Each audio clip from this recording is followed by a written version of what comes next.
Bonjour, je suis Viviane Ondoa-Elundu, expert en management et coach manager en programmation neurolinguistique.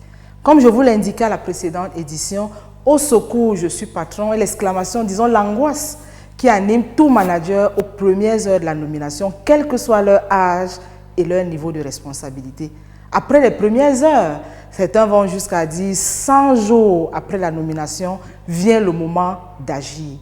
La présente édition vous suggère de faire la différence par le leadership, car en effet, être manager, c'est avant tout agir avec impact, efficacité et visibilité.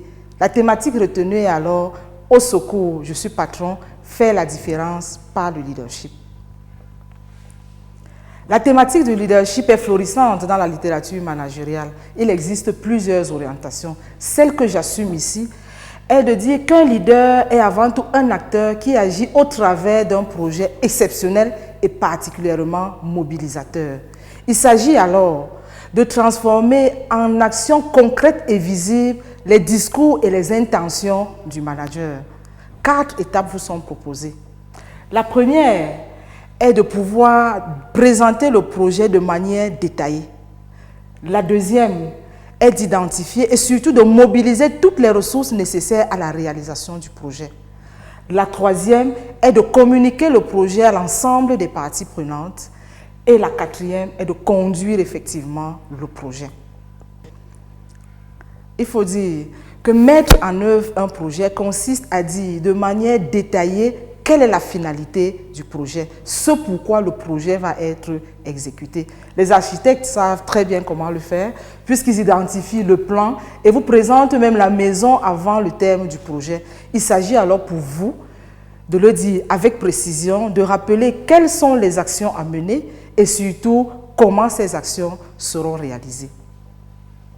La deuxième étape, qui consiste à identifier les ressources et surtout à les mobiliser, renvoie effectivement à dire de manière beaucoup plus précise quelles sont les ressources qui sont nécessaires à la mise en œuvre du projet. Il s'agit des ressources humaines, des ressources matérielles, des ressources financières, des ressources informationnelles et même du temps dans quel délai chaque activité sera réalisée. Et dans ce cadre, au-delà de l'identification, il s'agit également de savoir auprès de qui ces ressources seront mobilisées. Et c'est la raison pour laquelle l'étape qui suit, qui consiste à communiquer auprès des parties prenantes le projet, est une étape stratégique.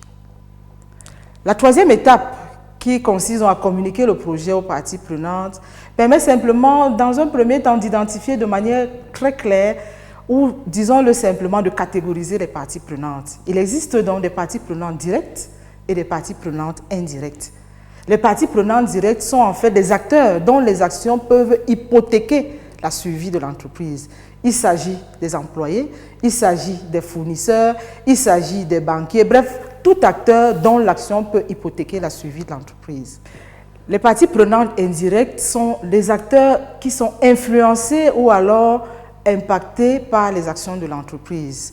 Il s'agit ici des communautés, du gouvernement, bref, tout acteur dont l'action est importante mais ne menace pas la survie de l'entreprise. Toujours est-il qu'il est important pour les deux catégories de parties prenantes de communiquer le projet et surtout d'obtenir l'adhésion de l'ensemble des parties prenantes indispensables à la réalisation du projet.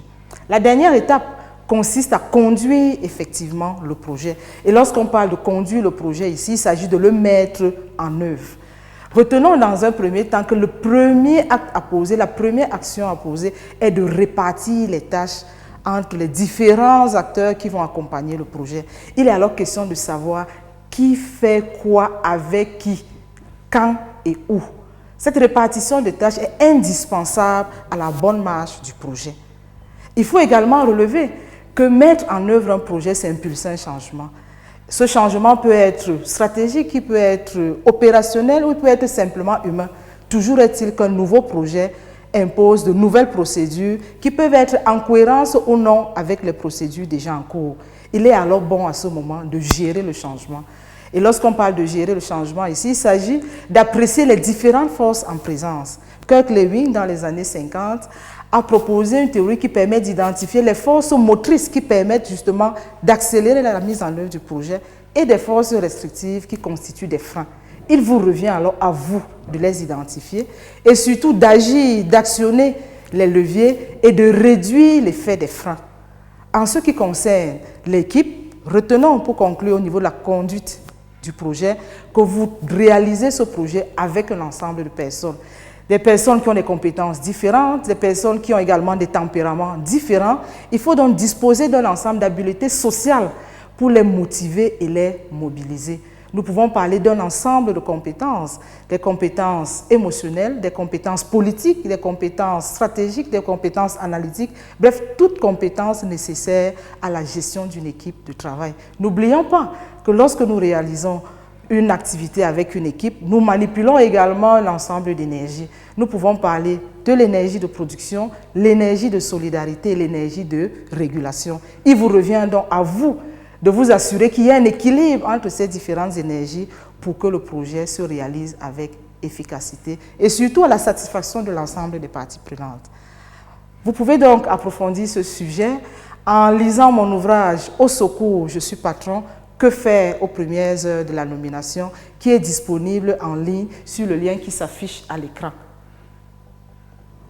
Mesdames et messieurs, managers et managers aspirants, si cette thématique vous a plu, parlez-en à vos amis, à vos collègues et retrouvez-moi sur cette même chaîne pour une autre thématique tout aussi passionnante que pratique. Je vous remercie.